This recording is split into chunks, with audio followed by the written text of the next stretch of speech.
बापरे, 1 2 3 4 5 6 खूपच UTI वाढले ग. किती व्हाजायनल इन्फेक्शन्स वाढलेत. तर अशा प्रकारे खूप मोठा नंबर आज ओपीडी मध्ये येणारा हा युरिनरी ट्रॅक्ट इन्फेक्शन्स घेऊन येतोय.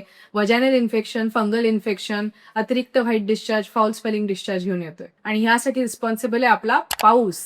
तर माझ्या 4 महत्वाच्या टिप्स आहेत ह्या मॉन्सूनसाठी.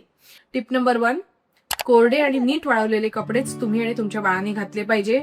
ओल्या कपड्यांनी जंतुसंसर्ग होतो. त्या मॉइश्चर आणि ह्युमिडिटीने लवकर व्हाजायनल इन्फेक्शन सेट इन होतात.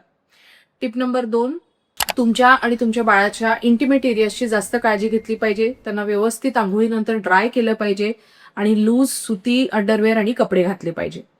टिप नंबर 3, बाळाच्या डायपर काढल्यानंतर त्याला थोडंसं वाळवण्यासाठी वेळ दिला गेला पाहिजे.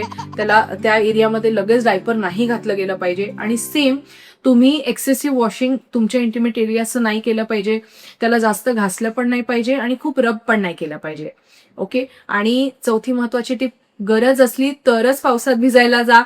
उगीच पावसात भिजायला जाऊ नका. आपल्या सगळ्यांना पावसाची मजा घ्यायला खूप आवडते, पण व्हाजायनल इन्फेक्शन्स, युरिनरी ट्रॅक्ट इन्फेक्शन्स पासून लांब राहायला पाहिजे. आणि एक माझी प्रो टिप म्हणजे तुम्ही आणि तुमच्या बाळाच्या हायड्रेशनची काळजी चांगल्या प्रकारे घ्या. रोज 3 ते 4 लिटर पाणी जरूर प्या. थँक्यू.